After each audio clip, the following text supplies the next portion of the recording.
Olá pessoal, sejam bem-vindos ao canal Entre Linhas. É o momento de nós explorarmos as entrelinhas da lição da Escola Sabatina. Pessoal, chegamos agora no meio dessa série de 3 estudos, no 7º estudo, onde vamos ver o tema O Pão e a Água da Vida. Depois de termos estudado sobre a travessia do Mar Vermelho no vídeo 6, hoje nós vamos ver algumas cenas, que aconteceram com esse povo ao atravessar o deserto. E vamos trazer essas lições do passado para serem aplicadas às nossas vidas, beleza? Não estou sozinho aqui, temos o quarteto completo aqui com o Ricardo, com o Alexandre e também com o Marcos André. E fica sempre aquele apelo para que você também participe aqui do nosso canal, seja deixando um joinha, se não é inscrito, se inscreva no canal, toda semana estamos recebendo um inscrito novo aí, e também se tiver um tempinho a mais, comente, compartilhe lá nas suas redes sociais, para as pessoas que gostam de aprender mais sobre a palavra de Deus. Beleza, pessoal? Mas chega de introdução e vamos para a lição.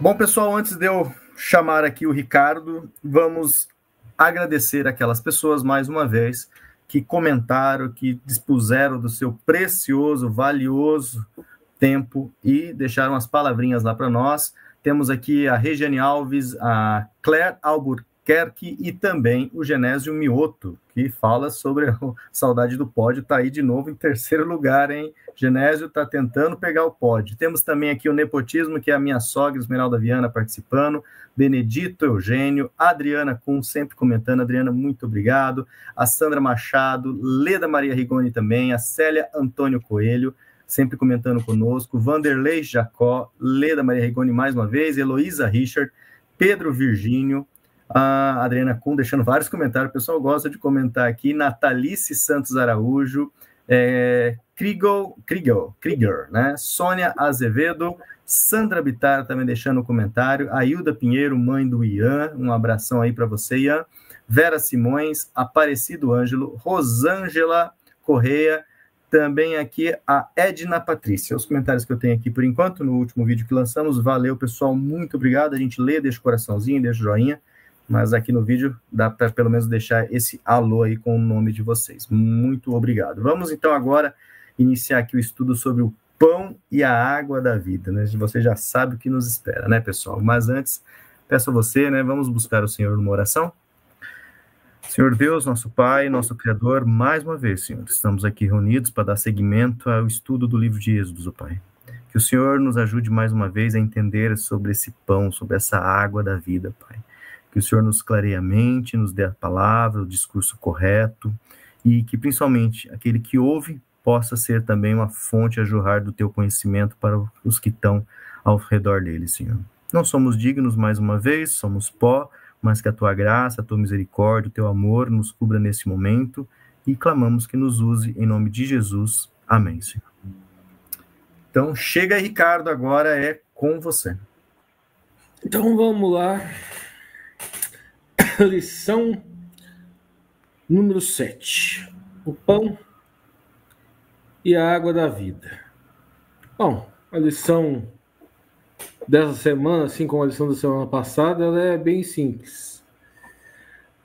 O povo atravessa o mar e o primeiro milagre vai lá, eles comem, se alimentam, comem um pão. 3.000 anos depois a gente não sabe como eles atravessaram, não sabe o que eles comeram. Enfim. Aí o Lúcio pode colocar o videozinho lá, né? Bom, gente, de novo, nós vamos, assim como na semana passada, eu não vou explicar de novo a questão do sentido, sabe, dos balãozinhos. Quem não viu vai ter que voltar no vídeo da semana passada para assistir, assiste o comecinho lá para explicar a questão do que significa o sentido, significado, significação. Mas, de novo, gente, nós temos aqui o mesmo problema da travessia do Mar Vermelho, sabe? E vários pensamentos e várias interpretações a partir interpretações científicas e aquele discurso de novo imbricado, enrolado, discurso teológico, discurso científico, tudo de novo. por causa do maná, né? E eu vou direto ao ponto. Primeira coisa que eu vou falar, vou explicar para vocês. O Lúcio coloca lá para a gente a figurinha, a imagem do maná. Isso, Lúcio, isso mesmo, perfeito. O que acontece? O povo, né, o povo hebreu, eles viram, atravessaram o mar de juncos, né, o Yam Suf, estavam lá no deserto e eles viram algo cair do céu. E eles falaram Manhu, que não é hebraico moderno, tá? Não é hebraico moderno, é um hebraico antigo, seria um hebraico arcaico. Eles foram tão criativos, gente, que primeiro, o que significa isso, né? O que significa isso? O que é isso? Pareceu estranho? É isso mesmo, gente. Manhu significa o que é isso. Esse é o significado. Eles viram aquele negócio caindo lá, aquela coisinha parecido com um sereno, parecido com um pão, parecido com sei lá o quê, e falaram o que é isso. E eles foram tão criativos que resolveram dar o nome para a coisa de o que é isso. Aquilo que eles estavam se alimentando, que serviu de alimento, para eles ganhou esse nome. Sabe? Se fosse em Minas, o maná ia chamar trem. Mais ou menos. Seria até mais criativo do que o que é isso, né? Ou o maná podia ser chamado de coisa, né? Coisinha. Mas beleza. Ali, gente, eu trouxe uns dadozinhos. A expressão para maná, né? Ela se escreve com men e com nun. Na pictografia, esse men, pictografia é como a língua foi escrita, porque ela surgiu a partir de imagens. E a imagem para a qual a letra men, de onde a letra men surgiu, é como uma água. E a letra nun seria como um cesto. O que isso significa? Absolutamente nada. Pictografia, ela pode até nos trazer alguns insights, alguns indícios, mas assim, cientificamente, linguisticamente, não significa coisa nenhuma. Alexandre não está se aguentando lá. Bom, vamos continuar então, gente. Passa para a próxima imagem, Lúcio, para a gente. Vamos lá. Isso daqui eu vou utilizar para quando a gente estiver na ponta da linha. Bom, primeiro pode deixar essa imagem, Lúcio. Eu vou ter que fazer algumas explicações antes ainda. Vou ter que fazer algumas explicações. Eu já expliquei a questão do que é isso, né? Agora eu vou trazer aquelas interpretações, né? Aquelas interpretações científicas e que servem para a gente ter algum tipo de esclarecimento, mas vamos lá. A primeira explicação que a gente tem com relação ao maná espera só um pouquinho, deixa eu... Aqui, vamos lá. É que era um excremento de inseto chamado tamarisco. É isso mesmo, gente. Essa é a primeira hipótese. E diga-se de passagem, hipótese mais aceita entre os estudiosos chamados naturalistas. Lá no deserto do Sinai, em partes do deserto do Negueb, existe uma planta chamada tamarish. Essa planta ela é parasitada por alguns insetos que liberam uma secreção doce e pegajosa. E é pela manhã, essa substância ela endurece e forma pequenas bolinhas brancas com gosto de mel. Ela aparece com orvalho, derrete com calor, ela não dura mais do que um dia e ela é colhida no chão. Ok, tem alguma coincidência com muitos detalhes bíblicos, você já deve ter feito essas relações. Só que elas não aparecem em quantidades suficientes para alimentar uma nação inteira. Podia-se dizer, não, Deus se utilizou desse mecanismo, mas é uma especulação. Aí existe uma outra, que seriam uns fungos comestíveis. Alguns estudiosos sugerem que o maná poderia ser um tipo de líquen comestível que aparece nas areias desérticas e pode ser carregado pelo vento. Ela se desidrata durante o dia e reaparece com a umidade. Também seria comestível, leve, poderia ser colhida diariamente. Só que ela não é mencionada no Egito Antigo, não tem nenhum registro hebraico posterior, egípcio, nada. Terceira hipótese, resíduos de uma planta ou secreção de uma árvore. Alguma árvore como a acácia, ou seja lá o que for, liberariam gomas, resinas doces. Essas substâncias cristalizariam, lembrariam pequenas pérolas brancas. Pode explicar alguma explicação da doença, mas elas também não seriam suficientes em volume. Ou seja, você vê que os estudiosos sempre têm aquela questão, né?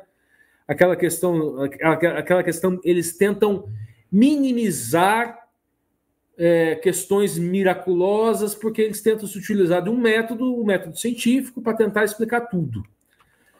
Bom, a questão é a seguinte: a ciência descobriu mesmo que foi o maná? Resposta pura e simples: não, de maneira nenhuma.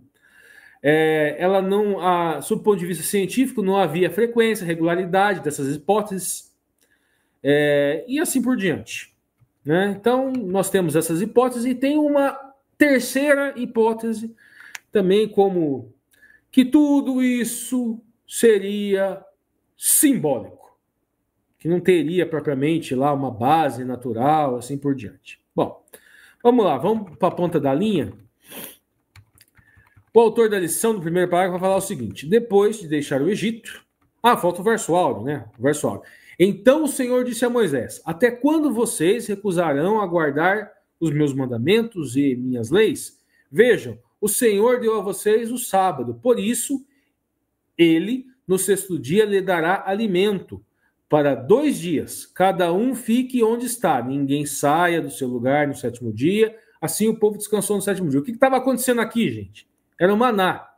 Eles tinham uma ordem, eles tinham um mandamento, tinham uma mitzvah, que eles não podiam fazer marmita. Esse que é o grande problema. Se eles pegassem e guardassem, faziam a marmita, o iFood celestial não ia funcionar, sabe? Ia apodrecer, alguma coisa assim. Então, era só para um dia. Agora, no sábado, aí sim. No sábado, se por um acaso eles guardassem, aí ele duraria. Ou seja, quando começasse o sábado. Então tinha um mandamento ali. Você vê que todas aquelas hipóteses que a gente criou, todas elas davam conta de um dia, né? Só esse negócio do sábado quebra com todas. Só esse negócio do sábado quebra com todas elas.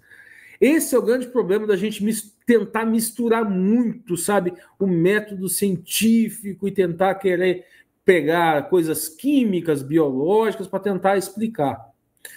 Gente, o discurso religioso é um discurso que a base, que o motor, que a matriz é a fé, é a emuná, e não a dúvida. Vamos lá, vamos seguir na ponta da linha. Agora, depois de deixar o Egito, Israel estava em uma jornada desconhecida pela terra prometida. O povo enfrentou uma jornada longa, difícil, precisava aprender uma infinidade de novas lições. O Senhor o guiaria e cuidaria dele, desejava ajudá-lo a crescer, mas ele deveria aprender disciplina, autocontrole, sacrifício, altruísmo, confiança no Senhor, especialmente obediência. Bom, ok, tudo bem. Queria ensinar para o povo, mas a gente também tem que entender que o GPS deles ali no deserto foi meio complicado, né? E se nós lembrarmos, Moisés nem entra em Canaã, sabe? Então, muitas pessoas que saíram do Egito não chegaram vivas depois do destino. Mas é óbvio que havia faz sentido se dizer que havia uma função, uma ideia de uma santificação desse povo ali, um processo de santificação, é uma interpretação razoável. Moisés era um líder presente e o povo tinha que seguir sua liderança se quisesse triunfar. Era crucial que todos permanecessem juntos, cooperassem como uma comunidade e ajudassem uns aos outros.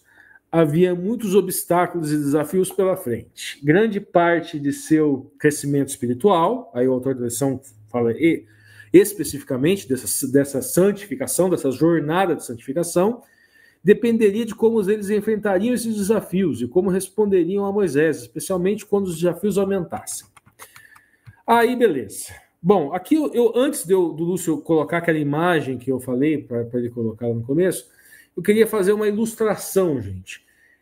Esse povo no deserto, evangelisticamente, e essa função dele ali no Bamildebar, né, no ermo, no deserto, de santificação, essas dificuldades, ela pode ser comparada à nossa vida.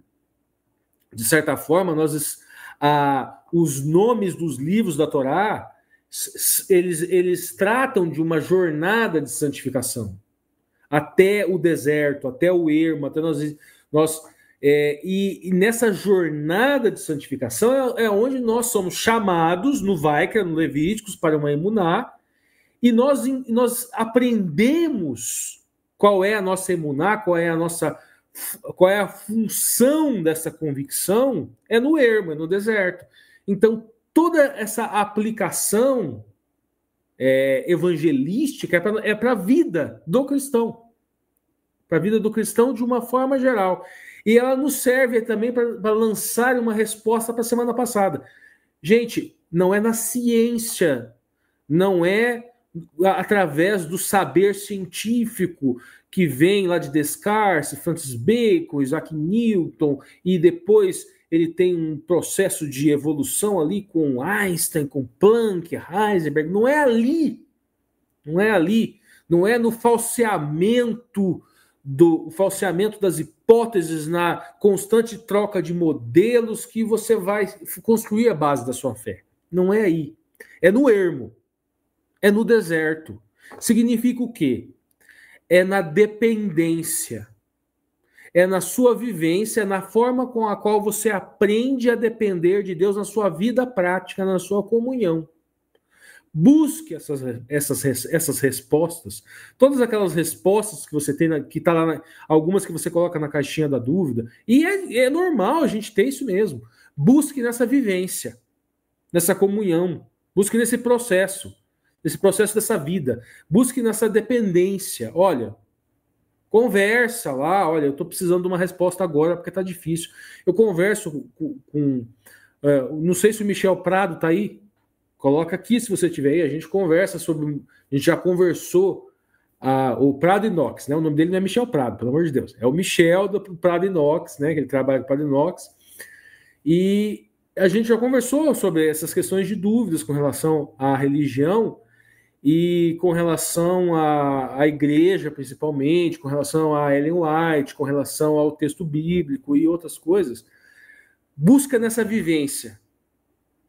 A gente busca essas respostas aí. Não vai ser num youtuber iluminado que pensa que só porque tem PhD em química, PhD em biologia, vai trazer uma resposta científica para dar fé para tudo. Não vai ser aí. É na sua vivência individual e particular que você vai encontrar essas respostas. É nessa comunhão. Então vamos lá, vamos seguir. Agora traz aquela fotinha, Lúcio, estranha que você colocou agora há pouco. Isso, traz a fotinha. Essa fotinha aí. Esse sujeito aí, muito bonito, que na verdade não tem como a gente ter uma fotinha dele, na verdade, né? É o Lao Tzu. Por que eu trouxe essa foto mal acabada do Lao Tzu? Porque o autor da lição da ponta da linha diz o seguinte: segundo um ditado chinês, uma jornada de 1000 milhas começa com um passo.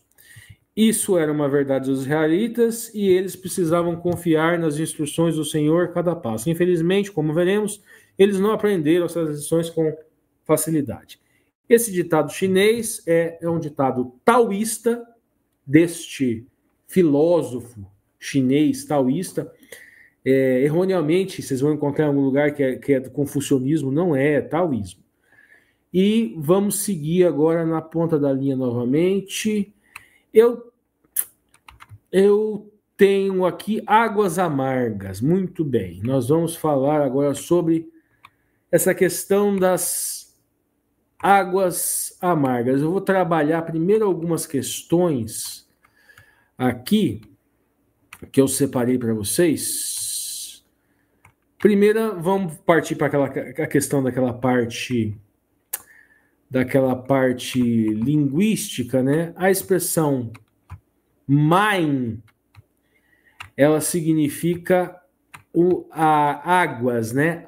E o marim, ela significa o amargor. Ela vem, na verdade, de uma raiz que significa este amargor. O que a gente tem lá na ponta da linha, gente? O autor da lição vai dizer o seguinte sobre essa história das águas que ficaram amargas ali no deserto.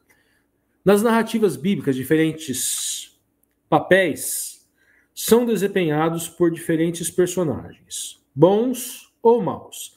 Precisamos prestar bastante atenção aos enredos, lugares, ritmo e vilões.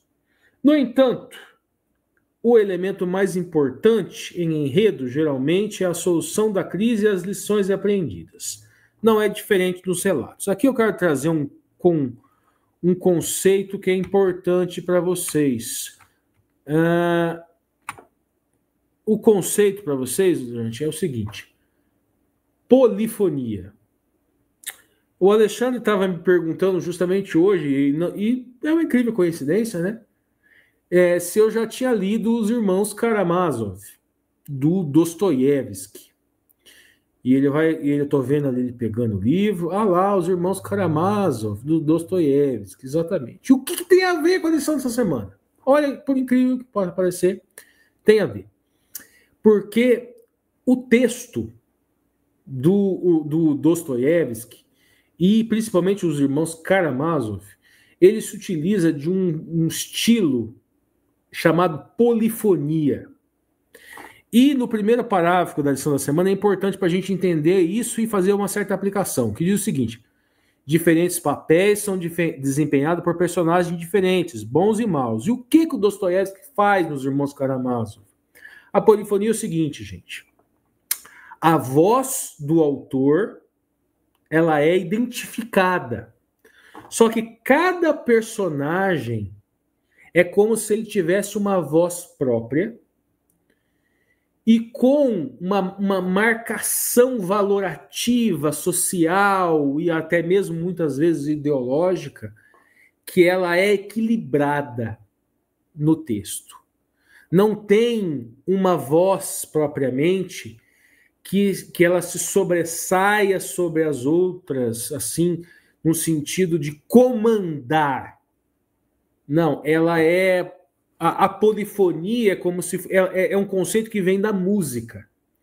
É como se cada uma das vozes, como, por exemplo, no quarteto, vamos lá, tem a voz do baixo, tem a voz do barítono, tem a voz do primeiro tenor e tem a voz do segundo tenor. E todas essas vozes, elas formam uma voz única e harmônica, diferente de heterodiscursividade, onde se constrói personagens que a voz ela é diferente. Você marca quem é o vilão.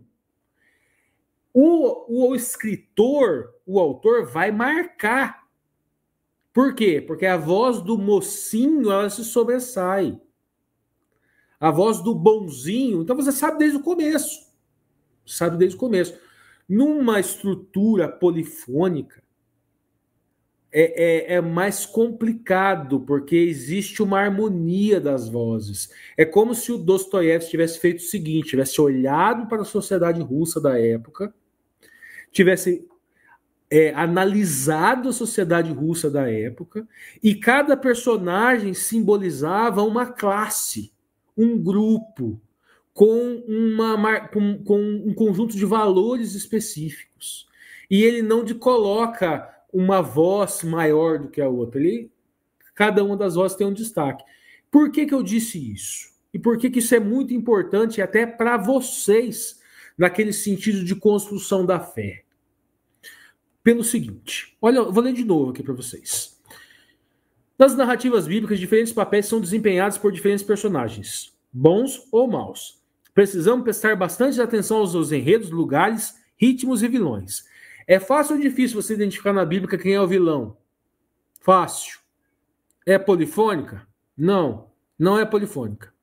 Agora eu pergunto para vocês, e quem se apropria do discurso bíblico e religioso? É fácil ou difícil identificar quem são os heróis e quem são os vilões? É difícil. É muito difícil. No nosso meio religioso, a apropriação por políticos, principalmente por políticos do nosso discurso, para fins que não são religiosos, não são evangelísticos, é extremamente comum. Extremamente comum. E a apropriação também de teólogos, que muitas vezes, ao discursar sobre o Cristo, subvertem o caráter do Cristo. Então, quem se apropria do discurso bíblico nos púlpitos, na internet, nas redes sociais, nas igrejas, não é tão simples assim você identificar as pessoas que estão, se eles são vilões, se são heróis, se eles estão subvertendo, se eles estão... Eu já vi pessoas utilizarem um suposto discurso religioso para justificar tortura, para justificar crimes e coisas horrendas que não tem absolutamente nada a ver com o caráter de Cristo, nada. Eles manipulam ao seu bel prazer. Eu vou continuar na ponta da linha, que talvez a gente volte e reforce o tema.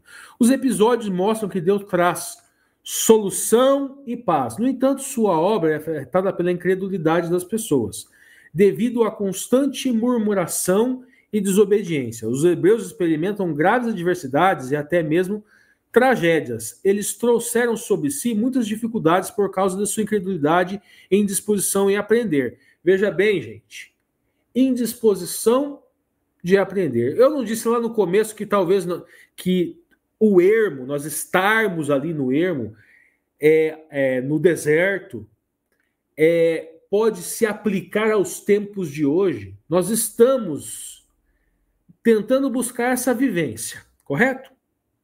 Essa vivência, essa dependência, para alicerçar a nossa fé.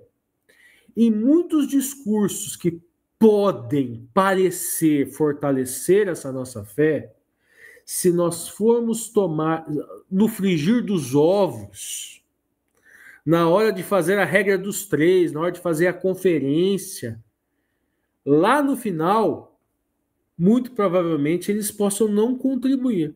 E como que eu digo para vocês identificarem isso? Gente, o Novo Testamento, mas não é só no Novo Testamento, vejam, nós fizemos aplicações aqui nas lições passadas. Um povo explorado, um povo escravizado, por um povo, e nós buscamos tirar essas aplicações para nós conseguirmos identificar os discursos no hoje, que muitas vezes, que se fosse naquela época, estaria escravizando o povo de Israel. Muitas pessoas sobem para o púlpito hoje. O que eu estou querendo dizer, gente? Muitas pessoas sobem no púlpito hoje e estão contaminando a nossa compreensão do que é verdadeiramente perseguição, a escravidão do pecado. Cria-se um discurso extremamente abstrato, extremamente amplo, que não significa coisa nenhuma, sob o ponto de vista real, significa nada, que só serve para obscurecer a nossa compreensão do que verdadeiramente é o caráter de Cristo na prática. Se você vamos dizer, aí de esquerda, na realidade material, se você tem um pensamento mais abstrato, mais dedutivo, mais idealista, realidade objetiva, pouco importa. Pouco importa. Se você é um cristão, a sua emuná, a sua fé, a sua convicção, ela precisa ter um reflexo prático, um reflexo material objetivo, tanto faz. E precisamos nos atentar. Muita gente está, nós vivendo nesse deserto, que é esse mundo até a segunda vinda do Cristo, muitas pessoas podem estar dificultando o nosso aprendizado contra essa convicção, com essa emuná, gente. É convicção, é fé, mas também é função e também é cargo. Se você não entende a sua fé enquanto função, você não está entendendo o objetivo da santificação no deserto. O objetivo da santificação no deserto é que você aprenda como a sua fé pode se materializar em atos reais, práticos, na vida social. Eu vou seguir na ponta da linha e já vou encerrar. O autor da lição vai dizer o seguinte: depois que cruzar o Mar Vermelho, em que contexto o primeiro milagre se realizou? Nós já estamos falando isso, o contexto que é esse, e vou acrescentar na ponta da linha. O primeiro teste de emuná, de fé, para Israel, está associado à necessidade de água. As águas amargas, o que não é surpreendente por causa do ambiente desértico, quente, seco. Após 3 dias de viagem, o povo finalmente encontrou água, mas era intragável. Mará, amargo, é uma expressão que ela vem de uma raiz amar, que significa amargo. Não é que mará é amargo, é que tem um elemento prefixal ali. Mas tá bom, mas isso daí é preciosismo também. E como a água era amarga, a emuná que Israel tinha no cuidado do Senhor, logo se enfraqueceu. No entanto, Deus reagiu demonstrando compaixão. O primeiro milagre foi pegou um pedaço de madeira, uma árvore, obviamente não foi a madeira. O autor da lição já faz o autor da lição, corretamente, ele já se afasta daqueles pensamentos, daquelas interpretações que querem buscar uma explicação científica, que tipo de madeira que era essa, e sei lá o quê. Mas o Senhor que tornou a água doce potável. O povo teve que aprender 2 lições importantes. É necessário paciência, esperar o tempo do Senhor, Deus age em cooperação com os seres humanos. Só que, como aquele raciocínio que eu desenvolvi, muitos seres humanos agem em cooperação com o inimigo, para que você não consiga identificar os verdadeiros vilões e os verdadeiros heróis que se apropriam do discurso religioso. Os heróis da fé, na Bíblia, eles estão nominados. Só que, hoje em dia, os heróis da fé, eles não estão nominados. Você precisa identificar. Saber quem são esses mocinhos, esses bandidos. A Bíblia, ela não é polifônica, ela é muito clara em dizer quem está errado, qual é o discurso correto. Agora, a sociedade não. A sociedade é muito mais parecida com o livro do Dostoiévski. Seguindo ainda na ponta da linha, no entanto, os israelitas não deram o devido valor a muitas coisas. Logo se esqueceram dos milagres que havia feito para eles, pelos quais tinham acabado de cantar louvores, dizendo: ó Senhor, quem é como tu entre os deuses? Quem é como tu, glorificando e santificando, terríveis em feitos gloriosos, que operam as maravilhas? Está lá no Shemot, no Êxodo 15:11. Aí o autor encerra: ainda assim, mesmo depois de tantas queixas, Deus prometeu que não traria sobre os israelitas nenhuma enfermidade que havia afligido os egípcios lá no Êxodo. Ele os protegeu, mas eles poderiam experimentar essas promessas somente com condições de permanecerem fiéis a Deus. Bom, gente, a aplicação que eu fiz, eu vou encerrar aqui. Gente, é extremamente, vamos dizer, pastoral essa aplicação desse tempo no povo lá do deserto com a nossa experiência de santificação até a segunda vinda de Cristo. E aquela dificuldade do povo, gente, eram milagres visuais, eram vários milagres visuais, e nem por isso eles tiveram uma construção da fé por causa daqueles eventos miraculosos. Porque tanto naquela época quanto hoje, essa construção é uma vivência, é uma construção onde você busca essas respostas em uma comunhão, em uma construção de perguntas e respostas muito particular para você, porque entender a fé, ela precisa ser entendida. Qual é a sua função? Quem são as pessoas? Quais são os discursos que podem estar atrapalhando a sua compreensão da sua função nesse ministério? Eu espero que tenha contribuído de alguma forma para que vocês percorram esse caminho no deserto. E agora é o Alexandre. Obrigado, Ricardo. Um aspecto na mesma linha e dando sequência é de que a fé, ela é escolha. O Ricardo falou bastante da ideia de emuná, né? E a emuná, a gente sabe, ela tem um peso de operatividade. A emuná, ela é colocada em prática. A emuná, ela transforma a atitude. A emuná, ela se converte em ação. Então, eu posso acreditar numa verdade, eu posso conhecer uma verdade e não ter fé, não ter emuná. Porque se essa verdade ela não opera a transformação de conduta e ela não me mobiliza para uma ação, e isso é uma escolha individual, né? Eu preciso escolher agir e me mobilizar para a ação.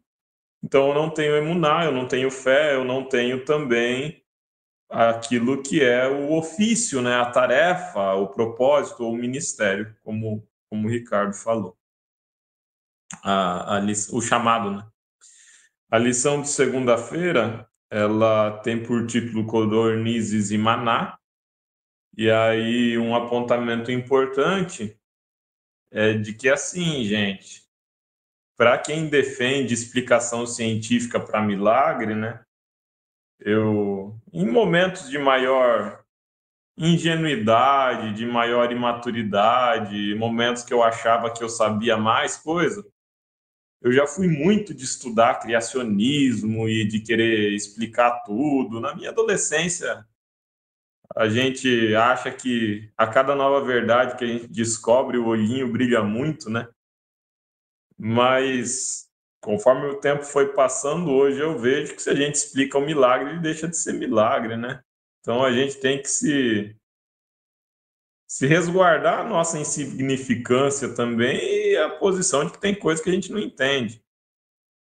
Porque, gente, você pode explicar cair um negócio comestível do céu de 300 formas diferentes, como o Ricardo bem fez. Agora, caiu o negócio do céu por 40 anos para alimentar 1 milhão de pessoas no meio do deserto? Não, né? Porque se fosse um fenômeno natural, cair negócio no meio do deserto para alimentar 1 milhão de pessoas, a gente tinha 1 milhão de pessoas vivendo lá até hoje. E não tem. E a região do deserto seria mais disputada entre os povos da região, porque, poxa, você tem um pau que você joga na água, a água fica doce e cai comida do céu todo dia. Então, por que os outros povos não mudavam tudo para esse deserto maravilhoso aí, né? Se tivesse tanto alimento caindo do céu, os animais iriam sobreviver ali no deserto, teria um monte de animal e o deserto não ia mais ser deserto também, né? Então, a gente tem que entender que podemos aceitar a mensagem da Bíblia como uma verdade, uma história real. Podemos rejeitar a mensagem da Bíblia como sendo uma fábula. Agora,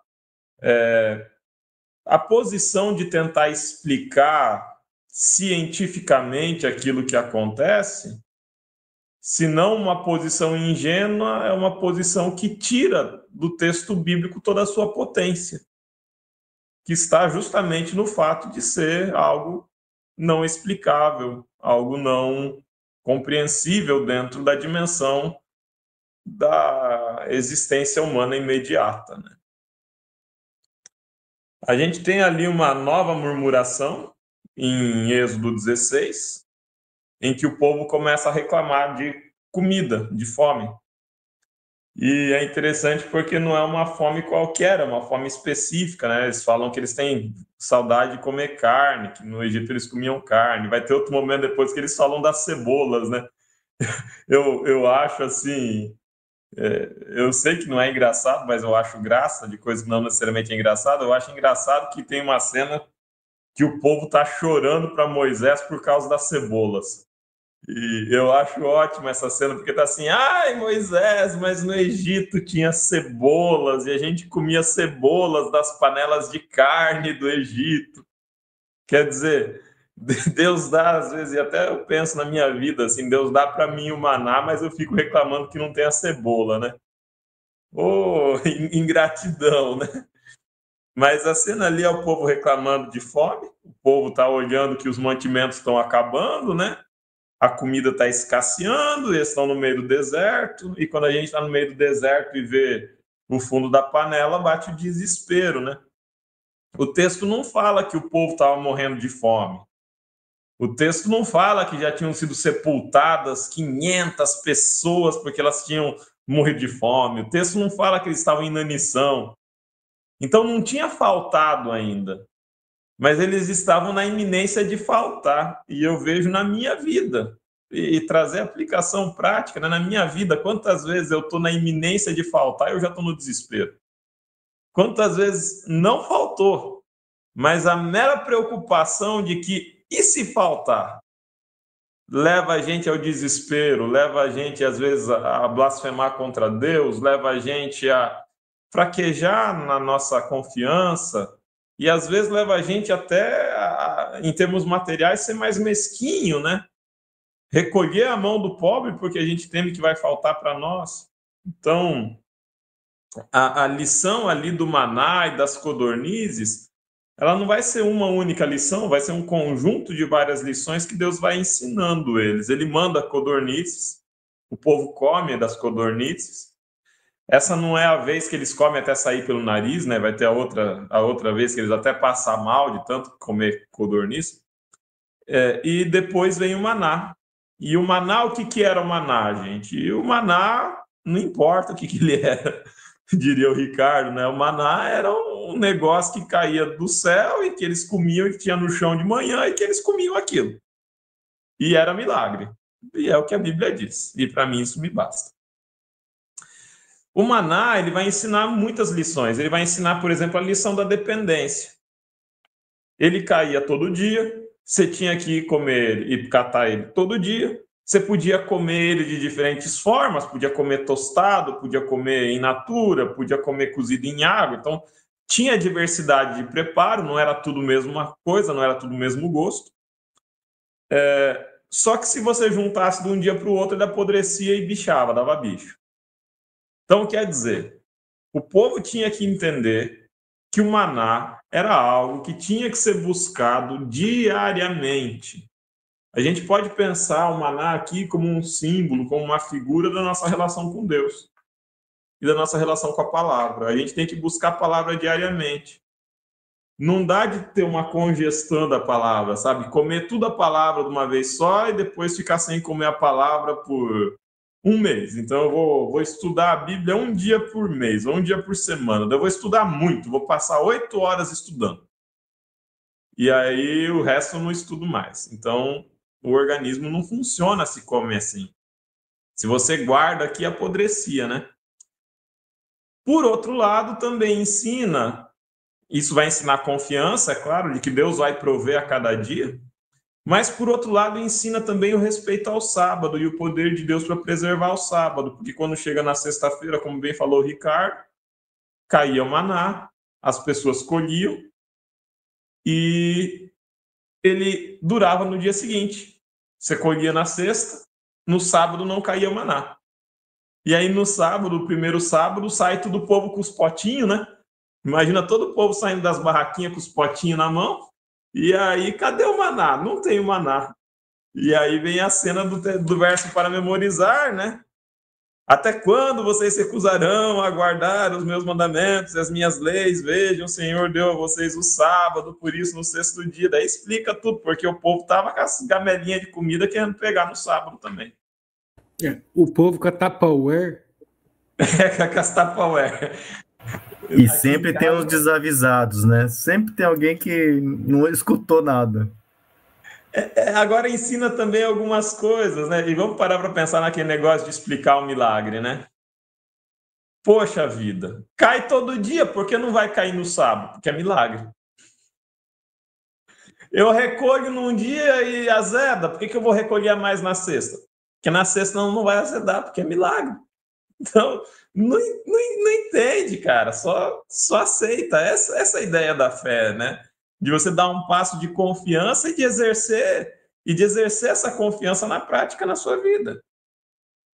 É interessante porque o maná também ele não deixa espaço para distinção social, sabe? Coloca todo mundo na dependência.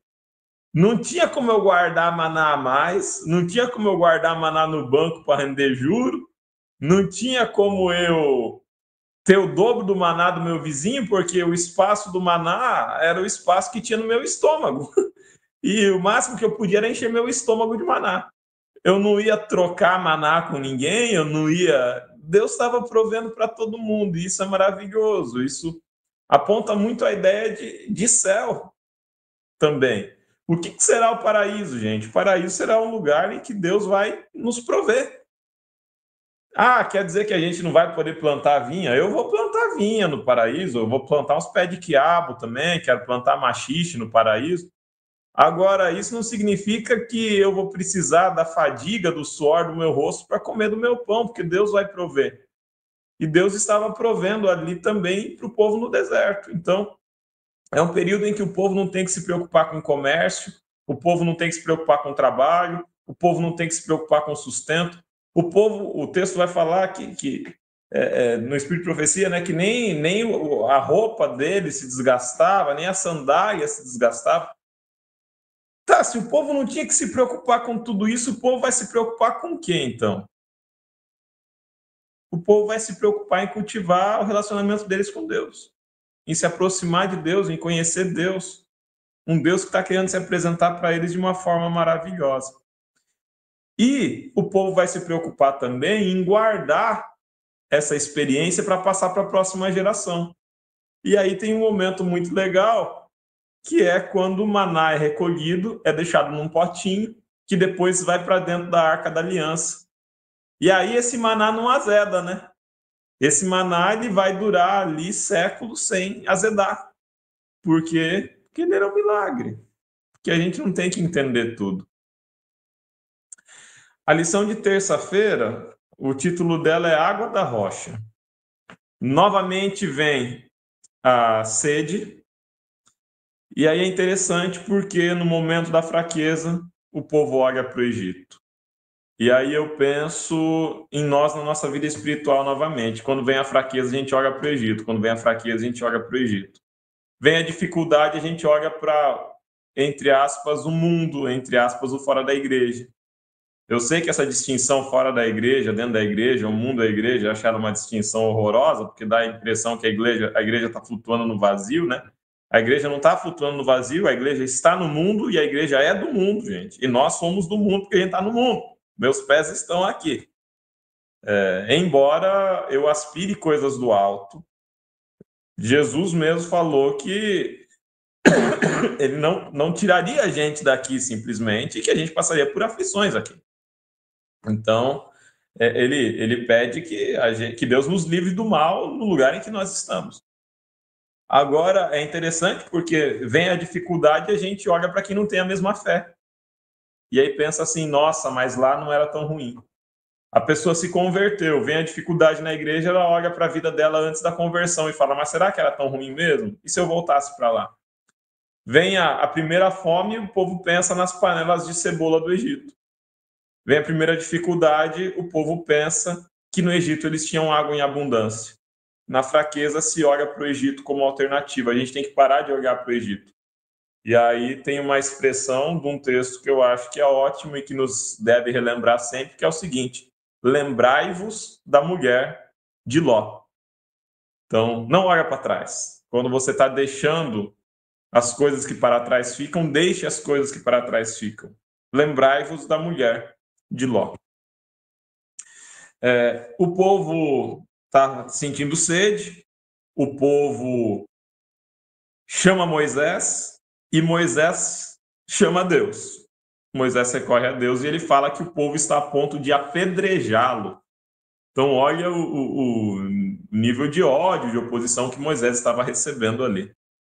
E aí é interessante, porque Moisés fala para Deus, o povo vai me apedrejar. E aí Deus fala para Moisés, fira a rocha. Porque não é contra vocês que eles estão se levantando.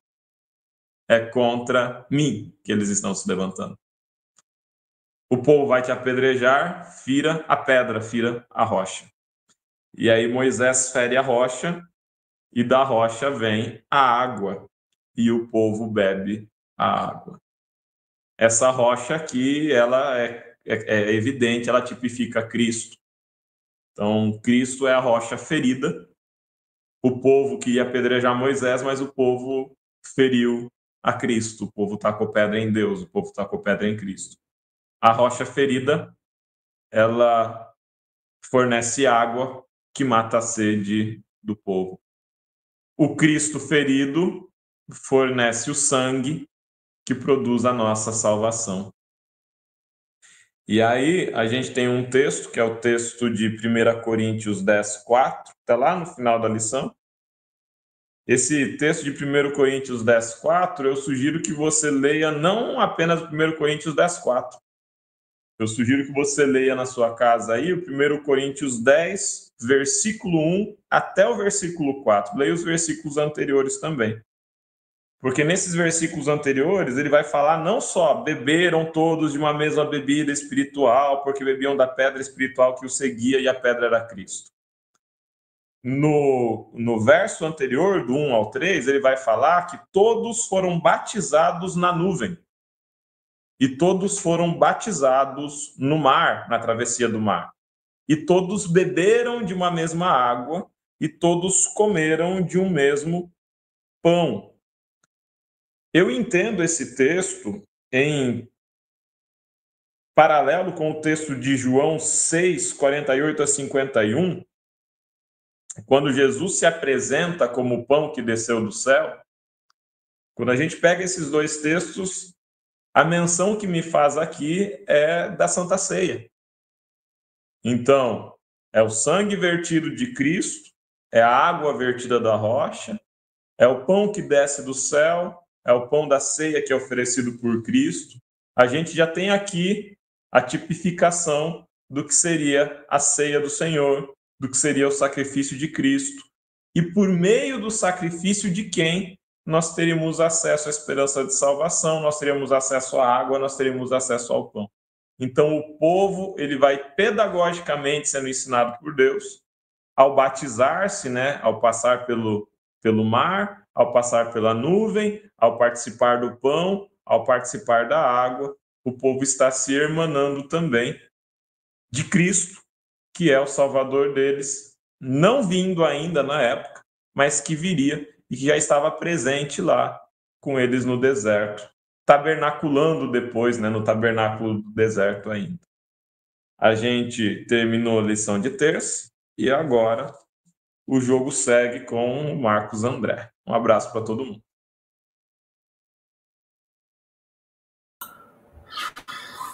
Obrigado, Alexandre. Obrigado ao Ricardo e ao Lúcio também pelas contribuições aí. A leitura desse capítulo de Êxodo 17, né, nos lembra do quanto é frágil uma fé que é baseada apenas em evidências, né? A nação seguia Moisés ali pelo deserto e viu de perto os milagres, né, da travessia do Mar Vermelho e tudo mais, né? A libertação lá no Egito.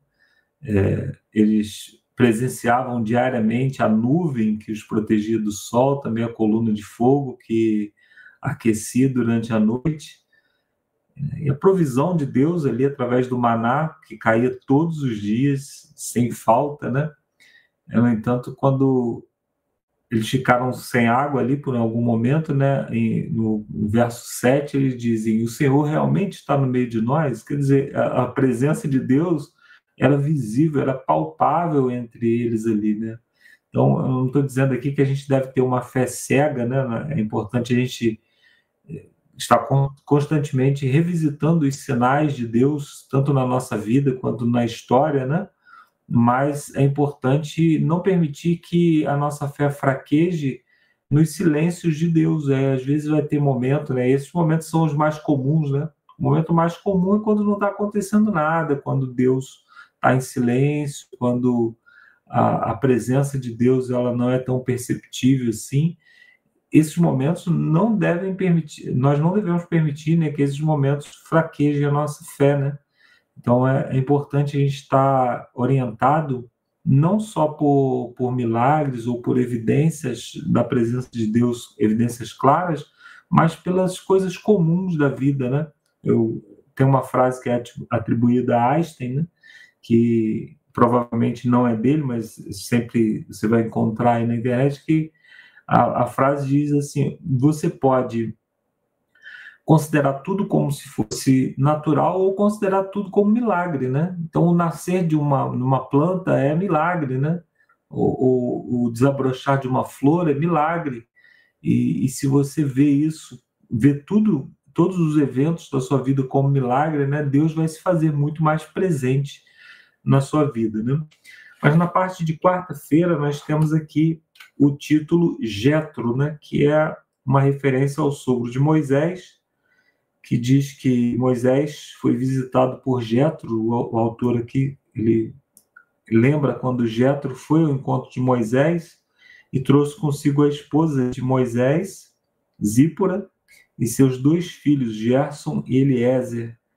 Quando Moisés ouviu que eles estavam chegando, saiu para recebê-los, né? Foi ao encontro lá do seu sogro com a sua família, né?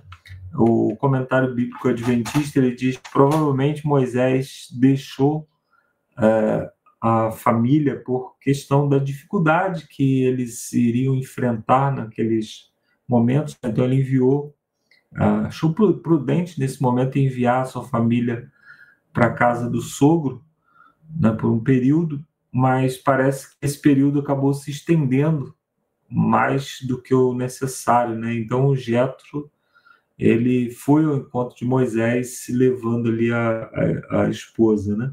E a primeira lição que nós encontramos aqui nesse texto, né, é sobre família. Não importa o quanto seja importante a tarefa que nós estamos realizando, seja no trabalho, na vida social, na igreja, a família ela precisa ser priorizada, né? Porque imagina você chegar no céu e falar assim: eu ganhei 1.000 almas para o Senhor, ou ganhei 10.000 almas para o Senhor lá trabalhando na minha igreja, mas só não consegui a minha família.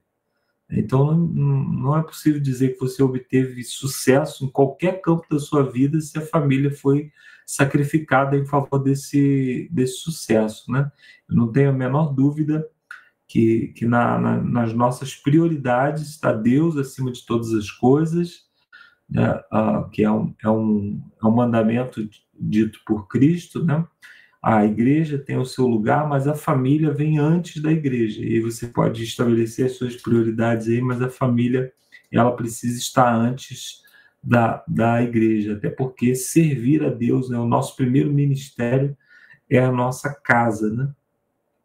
E aí o outro aspecto que nós encontramos aqui é o que o autor destaca, né? Que Jetro veio ao encontro dele e porque ouviu sobre a libertação, né, que Deus havia realizado, e ele diz tudo que o Senhor, diz que Moisés, né, relatou ao seu sogro tudo que o Senhor havia feito a Faraó, aos egípcios, por amor de Israel, e toda a aflição que enfrentaram no Egito, e como o Senhor os havia livrado. Êxodo 18, verso 8.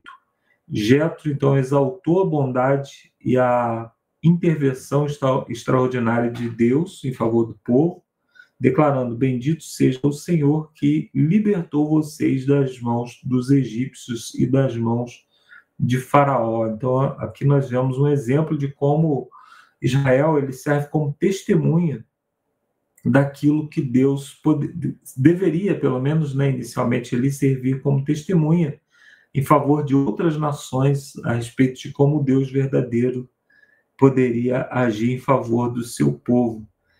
E aí, ao mesmo tempo em que Jetro ele colheu ali, né, esse testemunho poderoso em favor de Deus, ele trouxe também algo a oferecer. Ele deu ali algum conselho para Moisés, né? Moisés estava sobrecarregado com o trabalho, né? Nós vemos essa sobrecarga lá no capítulo 11 de Números, quando Moisés faz uma oração dura a Deus, né? Ele fala: por acaso eu pari toda essa gente aqui para eu colocar essa gente sobre o meu ombro, né? Uma oração que, se fosse feita hoje na igreja, você seria desconvidado a participar, né? Você não participaria mais. Então Moisés ele faz uma oração e Deus responde imediatamente, no mesmo sentido aqui, né? Trazendo pessoas para o auxílio, né? E aí aqui o autor da lição ele chama atenção para as qualificações das pessoas, né? Pessoas que temessem a Deus, que fossem confiáveis, que odiassem o ganho desonesto. Então essas pessoas elas foram nomeadas por Deus para seguir auxiliando Moisés em grupos, né? Existiam os líderes de 1.000, líderes de 100, líderes de 50, líderes de 10, e assim a carga de Moisés foi reduzida e ele poderia se concentrar então em problemas mais relevantes e o povo seria bem servido, inclusive se concentrar agora na sua família que estava ali junto com ele, né? Essa divisão aqui, ela me lembra muito a organização da igreja, né? Os líderes de 1.000, eles não conseguiam, né? Nós poderíamos aí chamar os líderes de 1.000 como o presidente da associação, os departamentais da associação, né? Eles não conseguem, por exemplo, saber o nome dos membros, né? Eles conhecem uma pessoa ou outra ali, mas eles não conhecem o cheiro da igreja, né? Eles não sabem da essência da igreja. E existem os líderes mais chegados, talvez ali os líderes de 50 seriam os anciãos da igreja, né? Que lideram a igreja, ou os departamentais da igreja, né? E tem aqui os líderes de 10, que a gente poderia associar ao professor de escola sabatina, que quando falta alguém na sua classe, ele sabe que faltou, porque ele conhece pelo nome cada uma das pessoas ali. Então, é importante que nós tenhamos essa divisão, e as classes de escola sabatina ideais são essas, né, com 10, 12 pessoas. Infelizmente, nem sempre a igreja consegue isso, porque nem todo mundo que assiste aqui o canal Entre Linhas, sai com uma grande bagagem, chega na igreja e diz assim: eu gostaria de ser um professor da escola sabatina. Infelizmente, isso não acontece, né? Mas nós precisaríamos de muito mais gente trabalhando na igreja para que a igreja tivesse classes pequenas, que você pudesse ali conhecer pessoalmente cada pessoa. Além disso, tem os pequenos grupos, né, que poderiam acontecer. Então, essa divisão que foi estabelecida lá por Jetro é um plano de Deus, né? Deus ele tem esse plano também para a sua igreja. Então, nós podemos participar desse projeto. E aí Deus ele ainda chama hoje pessoas que temem a Deus, que são confiáveis, que odeiam o ganho desonesto, né? Que não fazem a obra por ganho ou por lucro ou por posição, mas por amor. Deus está chamando, e talvez aqui entre nós, né, alguém esteja se sentindo chamado, e é importante que você responda a esse chamado, porque Deus ainda precisa dessas pessoas, né? Eu sempre digo que quando nós abandonamos a igreja, quando nós deixamos de cumprir a nossa função na igreja, talvez porque fomos magoados por alguém, talvez porque a igreja não correspondeu a algo que nós esperávamos, talvez porque nós não nos sentimos tão bem assim naquele ambiente, talvez isso some para que a igreja se torne um lugar pior. Porque se você chega na igreja, você identifica que a igreja não está sendo tão amorosa quanto deveria, você poderia ser o amor dessa igreja, né? Se você identifica que a recepção da igreja não está sendo tão simpática como deveria, não está sorrindo como deveria, você poderia ser ali o sorriso na recepção dessa igreja. Então, quando Deus nos chama a atenção, né, eu costumo dizer, né, quando eu chego na igreja e vejo alguma coisa suja, é porque Deus está dizendo assim, limpe. Né? Então, nossa função na igreja é isso, e Deus nos chama a atenção para esses determinados pontos. Né? E aí, na parte de quinta-feira, nós temos o pão e a água da vida, conforme o Alexandre já falou, né? Em 1 Coríntios 10, verso 4, diz claramente que a água, a rocha que vertia a água lá no deserto era o próprio Cristo. Então, eles bebiam a água do próprio Cristo. E aí o autor nos pede para ler aqui 1 Coríntios capítulo 10, verso 11, que diz que essas coisas que aconteceram no passado com o povo, elas são exemplos e foram escritas como advertência para nós que estamos vivendo hoje à margem do final dos tempos, né? À margem do encontro com Cristo. Então, essas coisas são relevantes para nós. E o Espírito Santo, ele foi dado, assim como o Espírito Santo esteve fortalecendo o povo no passado, né? É o que diz 2 Timóteo, capítulo 1, versos 6 e 7, ele também é oferecido a nós hoje, quando nós buscamos fazer a obra de Deus. É interessante que lá no capítulo 11 de Números, eu recomendo que você leia essa história em paralelo com a lição de quarta-feira, diz lá o seguinte, que Moisés ele reclamou, né, da pesada carga. Deus então levantou 70 homens, pediu para ele escolher 70 homens, e diz que Deus retirou do espírito que estava sobre Moisés e distribuiu aqueles homens, né?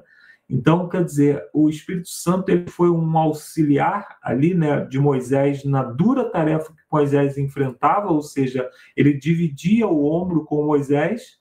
Então, apesar da tarefa ser dura, ele tinha um poder especial do Espírito Santo, e quando Deus diminuiu a carga, né, Deus poderia ter dado do Espírito Santo também àqueles homens, mas a Bíblia é específica em dizer que Deus retirou do Espírito que estava sobre Moisés e deu aos 70 homens. Eu fiquei, né, pensando sobre isso, porque a Bíblia foi tão específica nesse assunto, em demonstrar que quando nós buscamos, nós fazemos obras para Deus, Deus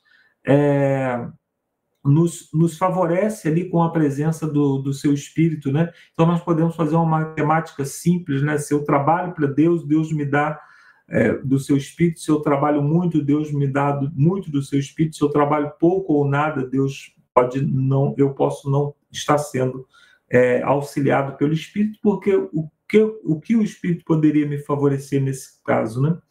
E aí o autor continua dizendo aqui que depois, em seu ministério, Jesus extraiu lições desse relato do Antigo Testamento, especialmente do maná e da água.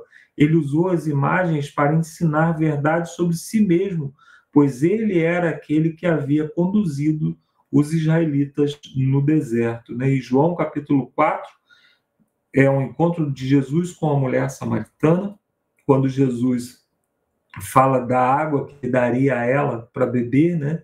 E ela identifica que a água que Jesus estava oferecendo era uma água milagrosa, né? E Jesus também, no capítulo 6 de João, fala de si mesmo como o pão, o verdadeiro pão, o pão vivo que desceu do céu. Então, no contexto do maná, Jesus explicou que foi Deus e não Moisés quem havia providenciado. O capítulo 6 de João é muito interessante, né? Porque o povo comeu, Jesus multiplicou o pão, o povo comeu, E depois o povo chegou para Moisés, quando Jesus disse: eu sou aquele que haveria de vir, eu sou o enviado de Deus que havia sido prometido.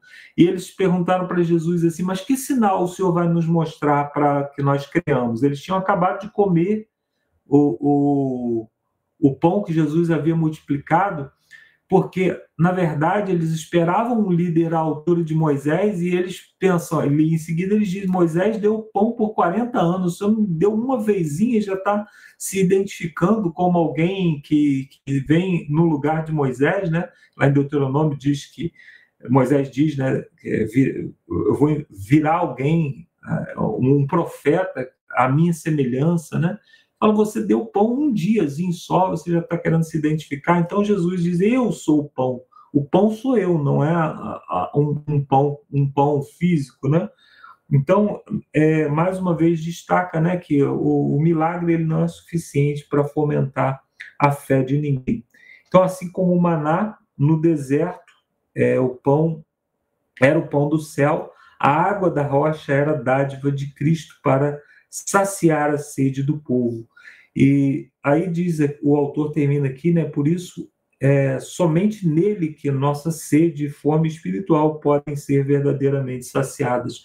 Nós corremos o risco de hoje, como vivemos em uma sociedade muito dinâmica, né? E que nos oferece muitas coisas, nós corremos o risco de viver ansiosamente buscando coisas para preencher o nosso vazio, enquanto que esse vazio só pode ser preenchido por Deus. Talvez você esteja depositando a sua esperança na política, em um candidato ou outro candidato, talvez você esteja depositando as suas prioridades e a sua esperança num diploma que virá depois de algum estudo, depois de alguma formação, talvez você esteja depositando a sua esperança num negócio, e nós vivemos sempre com um vazio imenso, correndo atrás de algo para suprir as nossas necessidades, quando, na verdade, existe um vazio dentro de nós que só pode ser preenchido pelo pão da vida e pela água da vida, que é o próprio Cristo. Que Deus nos abençoe e que a presença de Cristo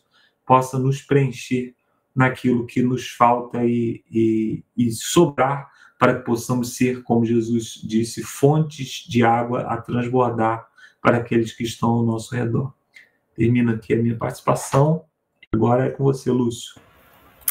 Beleza, vou chamar o Ricardo aqui, que o Ricardo tem uns adendos ainda, né, Ricardo? Lúcio, coloca aquela imagem que eu separei ali rapidinho, bem rapidinho.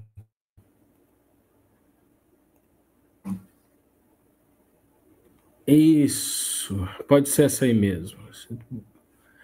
Seguinte, gente, o autor da lição citou o taoísmo aqui, né? E bota aquela letrinha anterior lá, Lúcio. Isso aqui é Lao Tse, significa velho mestre. Você sabe que relação que esse símbolo tem com o hebraico e com a lição dessa semana? Nada. Coisa nenhuma. De novo, coisa nenhuma. Mas eu separei para vocês aqui, já que o autor da lição trouxe essa questão do taoísmo, e eu separei aqui para a gente fazer uma comparação que pode servir para fazer, pode ser útil, né? Bota a imagem do Lao de novo lá, gente. Lúcio, para nós. Ele é uma figura mitológica do taoísmo e ele está montado num búfalo, no búfalo da água.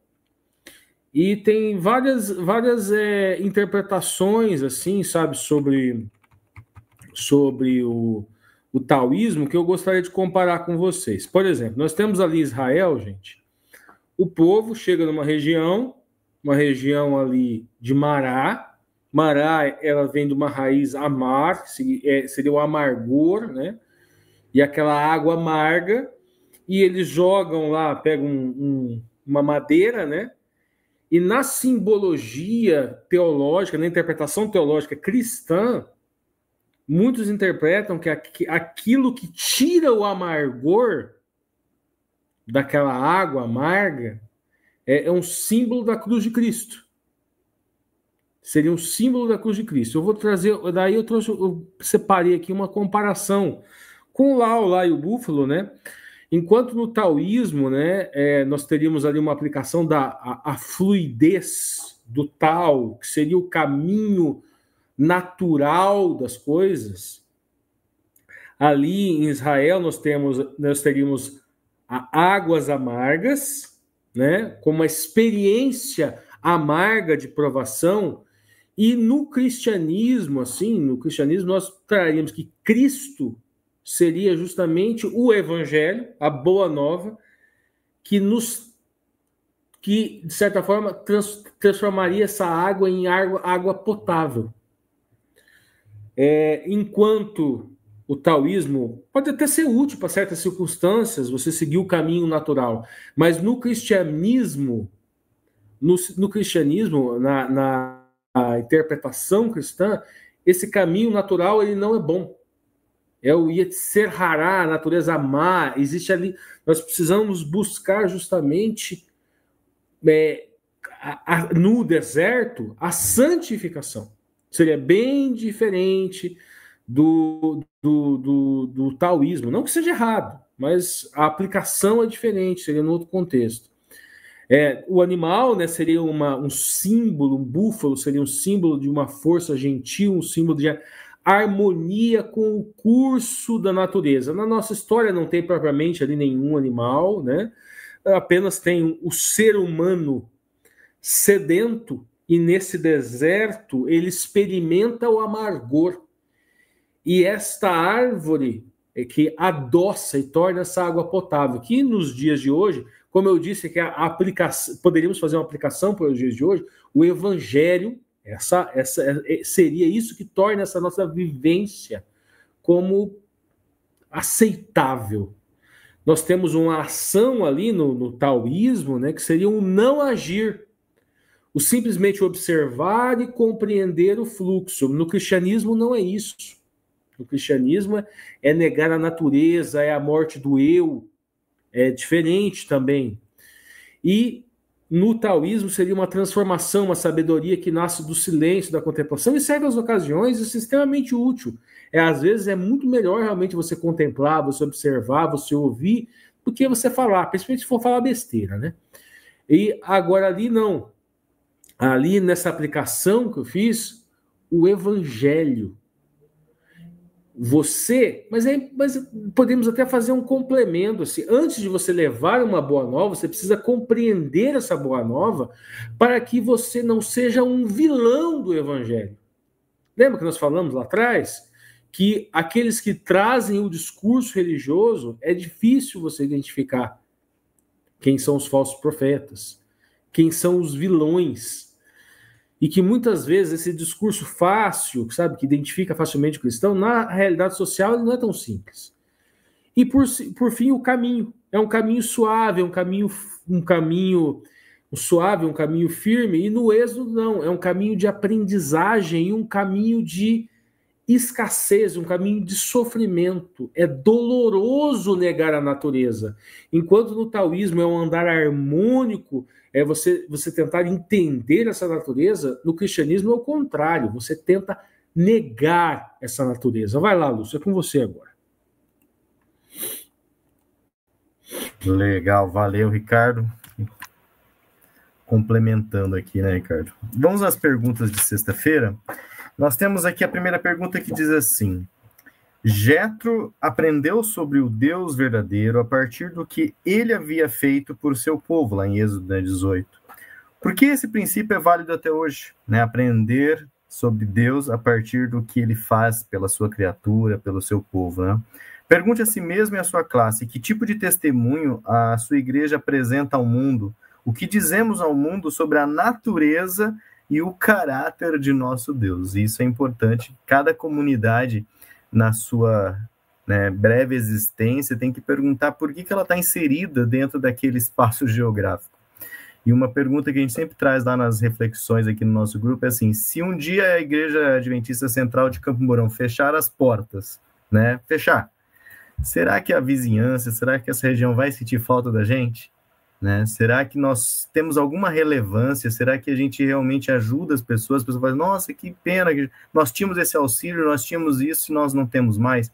E o que a pergunta do autor quer trazer também é assim, o que nós estamos revelando sobre o caráter do nosso Deus que, né, dizemos adorar todos os dias, em especial, né, no dia santo de adoração, no sábado, o que nós estamos transmitindo, sabe? É uma pergunta para você refletir, desde das primeiras horas do sábado até as últimas horas, durante a semana, né, para que você não seja só o sabatista, né, que é aquele que só vai na igreja no sábado, ou que só lembra que é adventista, que é cristão no sábado. Então, é uma pergunta que você tem que fazer, o que nós, como comunidade, como representantes de Deus, estamos fazendo, né, pelo próximo? Porque, afinal de contas, Jesus não veio salvar cimento, não veio salvar tijolo, nem vidro, veio salvar pessoas. E, ainda mais, veio salvar pessoas pecadoras, imperfeitas, né, das quais, né, um que vos fala é o maior aqui. Temos aqui um grupo já bem representativo aqui, de pessoas imperfeitas, que carecem da graça de Deus. Então, fica a pergunta assim, né? Assim como Jétro aprendeu de Deus sobre as obras de Deus para o seu povo, o que você tem testemunhado, o que Deus tem feito na sua vida e você tem falado para os outros do que Deus tem feito na sua vida? Porque muitas pessoas vão aprender sobre Deus desta forma, através da sua vida e do seu testemunho. E aí, novamente, na pergunta 2, fala para ler, né, 1 Coríntios 10:4, que nós lemos aqui, né, que foi da pedra que se bebeu a água, que é a mesma pedra, o mesmo alimento, até que o Alexandre pede para, né, trazer todos os versos iniciais do capítulo 10, e aí ele pergunta assim, o que esse texto revela sobre o erro de que o Deus do Antigo Testamento era vingativo, odioso, implacável, em contraste com Jesus, né? Como esse versículo mostra, porque tal crença está equivocada. E essa é uma das maiores, assim, descobertas que eu tive ao ler a palavra de Deus, é ver Jesus desde o Gênesis 1, sabe? É uma coisa que muitos cristãos não enxergam isso, né? E realmente tem essa distinção do Antigo Testamento, do antigo Deus, para o Novo Testamento, novo Deus, né? Então, o que chama-se Nova Aliança acaba ganhando um novo Deus, porque ele é totalmente desfigurado, totalmente diferente daquilo que, né, durante séculos, milênios, né, foi testemunhado ao mundo. Parece que agora o testemunho mudou, tudo mudou. E quando você vê esse verso, né, dizendo assim que o próprio Deus, o próprio Cristo estava presente, né, como já foi trazido aqui, os símbolos, né, de todo, da pedra, da água, do pão, do maná, tudo isso indica a Deus. Então, isso é importante para que a gente entenda que Jesus está presente conforme João 1, né, 1 diz lá, desde a fundação do mundo, né, desde o princípio.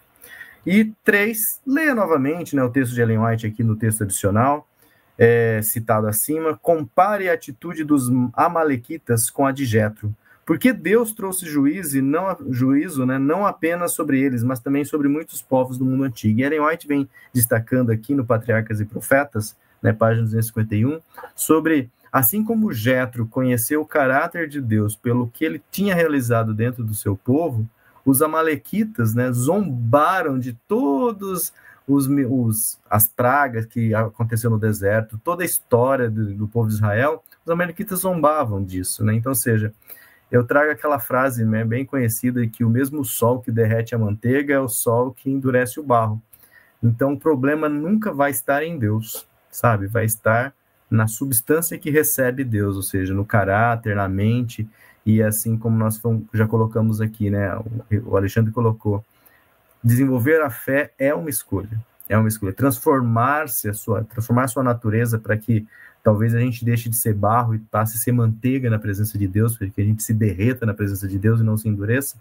Essa é uma oração que tem que ser constante em nós, tá? E aí o que fala, né, ou seja, os amalequitas, infelizmente, nós temos muitos amalequitas hoje que zombam, né, das obras de Deus, inclusive das obras atuais, dos milagres que Deus faz em nossa vida diária. Tem muitos aí zombando, rindo, e deixa Deus julgar e deixa Deus, né? Nós não somos advogados de Deus, somos servos e testemunhas de Deus, isso é importante também. Mas encerramos aqui então, pessoal, mais um estudo aqui, o 7º estudo, e encerramos. E vamos nos ver agora já no 8º, da metade para lá dos 13 estudos sobre o livro de Êxodo, a aliança no Sinai. né, vamos mais uma vez estudar essa cena bastante emblemática na vida ali do povo de Israel no deserto, que é uma manifestação de Deus no Monte Sinai, da onde, né, virão aí as tábuas dos 10 preceitos, né? Então, fiquem ligados, espero que vocês estejam conosco aí acompanhando, deixe seus comentários, deixe seu joinha, que isso é importante para o canal, beleza? Mas antes de darmos um tchau, então, chamo mais uma vez aqui o Marcos André, que vai nos despedir, então, com uma oração. Isso aí, vamos orar, então. Senhor Deus, muito obrigado por mais esse estudo da Tua Palavra. Nós te agradecemos, Senhor, porque o Senhor nos reúne aqui semanalmente, tem nos dado vida e saúde para cumprirmos esse chamado que o Senhor nos fez.